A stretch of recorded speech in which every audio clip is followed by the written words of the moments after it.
We see that in R we can create visualizations, tables, summaries of data. It's a programming language for doing this kind of work. And we can use them in a report. So imagine that we are writing a report in Microsoft Word.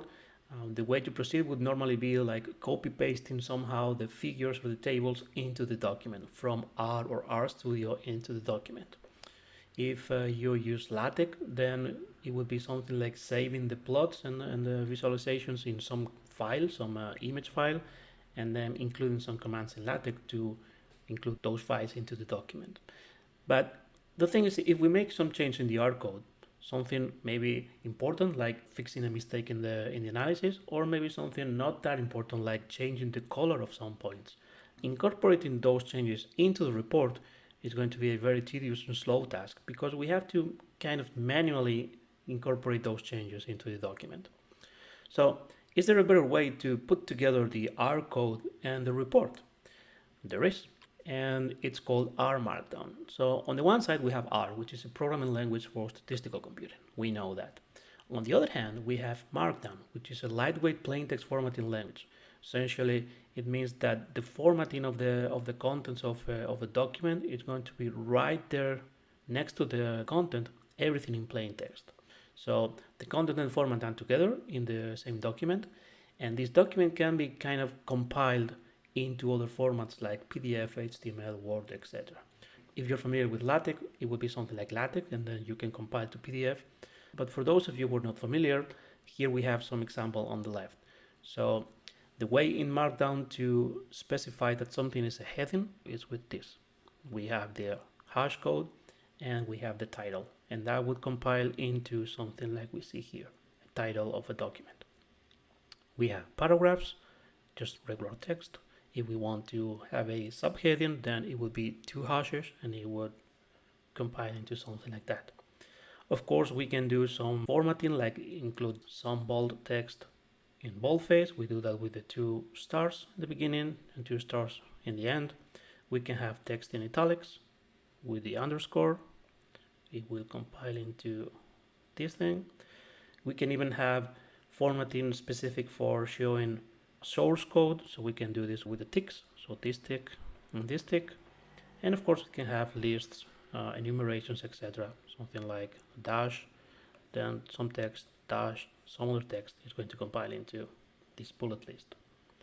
So it's a very convenient way of writing a report while at the same time specifying the format of all the components of the report. If we put together R and Markdown, what we have is what is called R Markdown, which is a combination of the two. And it's going to allow us to write fully formatted reports that include R output. So things like data, figures, and tables right there in the same place as the text about those data, tables, and figures. It's going to be all in the same one document. So it's going to make it a lot easier to write database documents. And the good thing is that it's very well integrated into RStudio. Over here, I'm going to leave you a couple of links. One is a tutorial on the whole R Markdown thing, and the other one is a cheat sheet that we can have a look at. So here's the cheat sheet for R Markdown, and it's going to tell you the basics of writing R Markdown documents in RStudio. So something like how you do it, the workflow. We're going to see this in a minute here in the video, and we have some configuration that we can do in the hidden. We're going to look at it.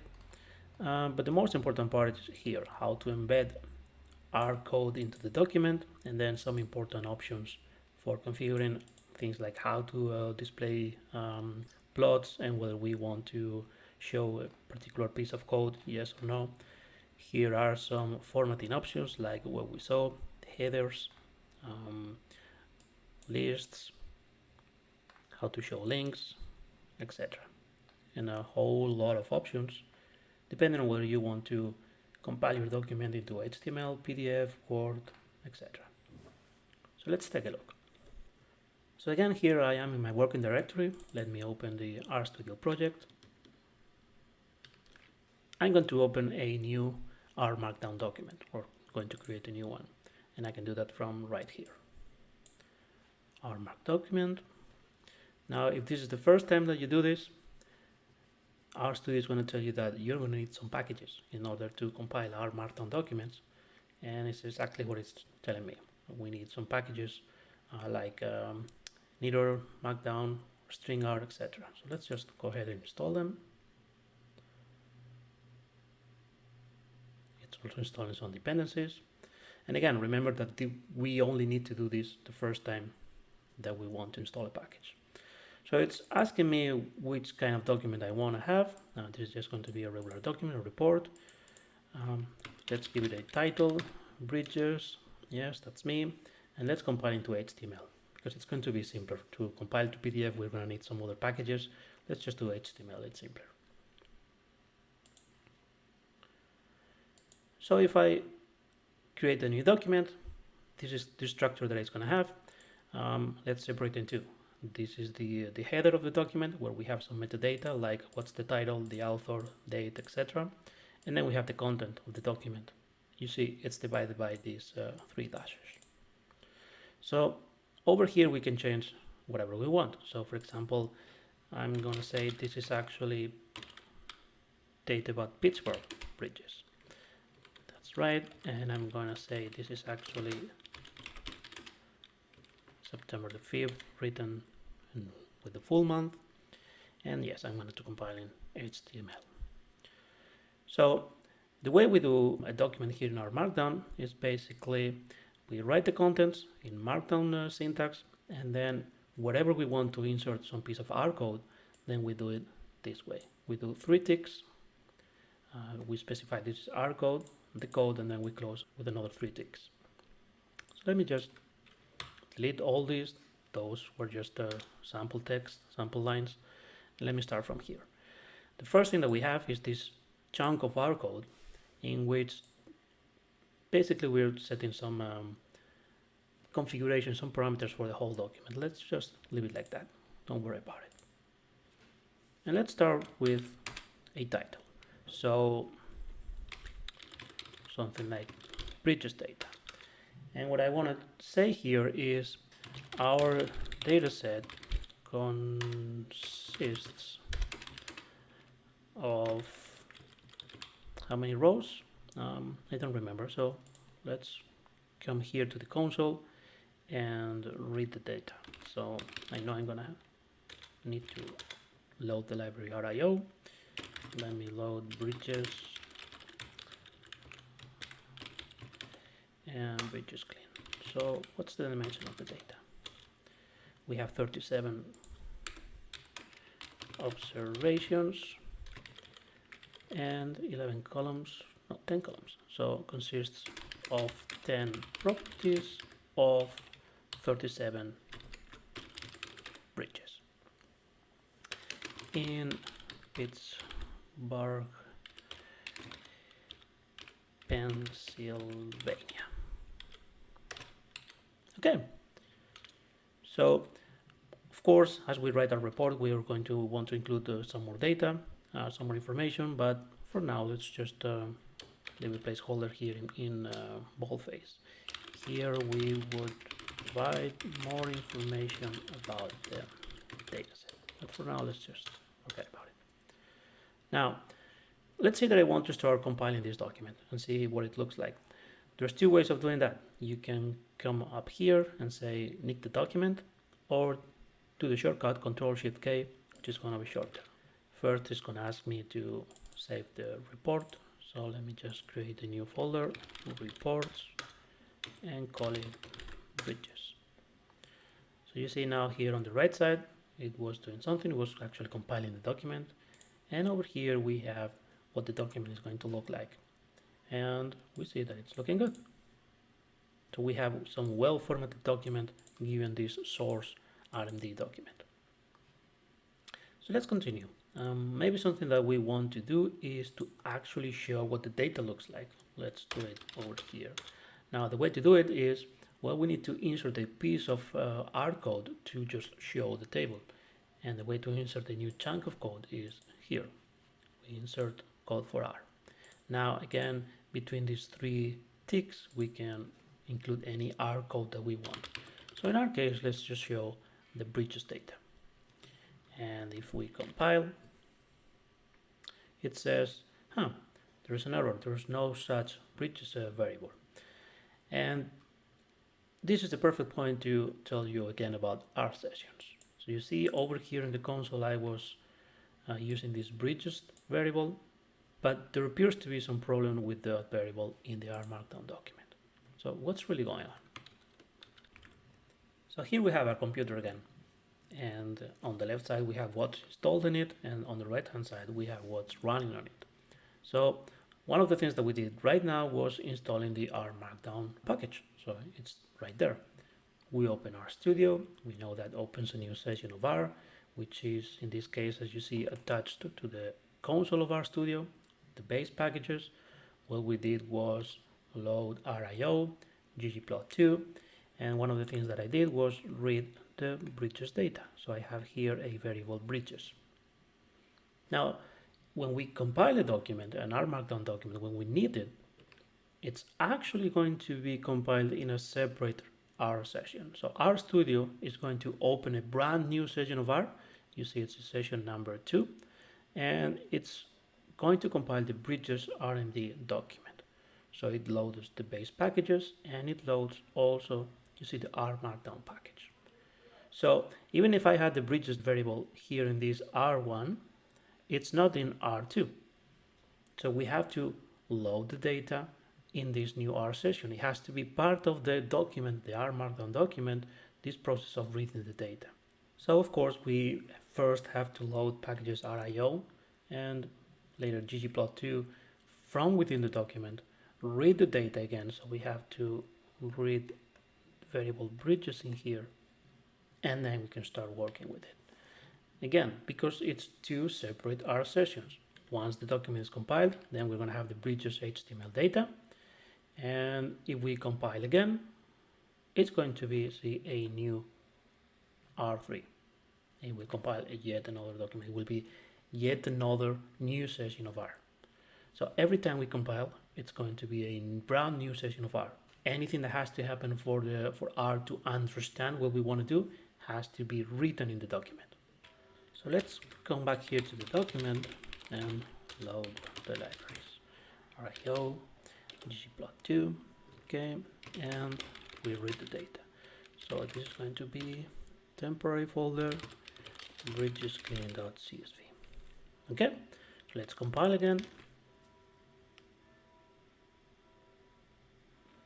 And what we notice now is another error, but this time it's different. If we take a closer look, we see that it says there's no such file. So it doesn't find this file over here. That's good, because at least it tells us that the packages are loaded, they're running, so the import function is running, but it tells us that this path doesn't exist. Why doesn't it exist? Let me explain. It has to do again with the working directory and how that works with R Markdown documents. So the thing to know here is that R Markdown documents are needed or compiled in a separate R session. That's what we saw earlier. But it also happens that the working directory for that R session is set by default to the directory containing the R Markdown document. So in our case, it's going to be the reports folder. It's not going to be the working directory of our project, which is our workflows. Is going to be wherever folder it is that the document is in. So it's going to be reports. That means that if we want to refer to the bridges data from within the report, we need to do it relative to the path of the report. So that is, we have to specify this path. And for you, those of you who don't know what these two dots means, this is basically the way to refer to the folder previous to where we are now. So if we are in reports, that means we go one step back, then into the data folder, and then read the file. So with a little bit more detail, this is the current structure of our project folder. We have the data over here, temporary folder, scripts, and a folder for the reports. This is where the bridges document is. So whenever we compile the report, this is going to be the working directory. How do we refer to the bridges clean data? Then what we have to do is go one step back to the R workflows directory, and then from there we go to the temporary and then to the bridges. Therefore, the 2 points to go back, TMP, and then bridges clean. So let's specify the path this way inside the R Markdown document. We can come over here and say go back, and then insert the temporary folder, and then find the data in there. Let's compile, and now it works. Cool. And we even see that here we have the R code that we are running so far. So now that we are able to read the bridges data, we can just show it. What does the data look like? If we compile the document, then we see here the typical output from the R console showing all the rows, columns, etc. Now, 2 points to make here. Normally when you're writing the report, you don't really want to show all the R code required to show the data, the visualizations and everything. You just want to show specific points, specific pieces of code. So in this case, I don't want to be showing all this. I just want to show what the data looks like, but not all the steps that I need to read the data. So if you want to hide all this code, what you can do is over here in the options of the R chunk, you can say echo equals false. And actually, you see separated by commas, you can see there are plenty of options for the chunks of R code. If you refer to the cheat sheet, you're going to see what the most important ones are. So if I do echo equal false, it's not going to show all those R lines of code. It's just going to show me the data. And if I want to show the data in a nicer way, what I can do is come here to the header and specify an option for the whole document, which is going to be here in output. We give an option specifically for HTML documents, and what we say is df print go to paste. You don't really need to know all the details about this, just be aware that if you type the header in this specific way, this is what's going to happen. You're going to see a much nicer way of showing the data. You can go over pages of data, so we see 10 rows at a time. We can go back and forth and even navigate the different columns. We have the data type of the column, so it's a much nicer format to show data frames. And we don't show any unnecessary R code for the purposes of the document. We don't need to show all this. So let's move on and start visualizing some data. Let's say visualizations, a new heading. And by the way, you can always specify here the full path, the absolute path, but it's a lot better if you do it relative always. So something that I want to see is, let me use package ggplot2 for visualization. This is one that we're going to cover with more detail in the course a little bit later, but for now, don't really worry about understanding what I'm doing, just see what I'm doing in the document with this code. One way of visualizing the data is using ggplot, and in particular now I'm going to be interested in seeing whether there is some correlation between the river and the bridges. Let's say the year in which the bridges were erected, and I'm going to show a box plot. So if I do this here in the console, I see a box plot, and it looks like the most recent bridges are normally built across the Ohio River, and the oldest bridges were built along the Allegheny River. Let's include this into the report. So I can copy this and include it here in an R chunk. So I create it. Here's the R code, and if I run it, just like in script, you can do Control Enter, and we have here inside the document the figure. So let's write some text about the figure over here. It appears that bridges across the Ohio River were built most recently, while bridges across the Allegheny River were built earliest. Okay, if we knit the document, this is how it's going to look like.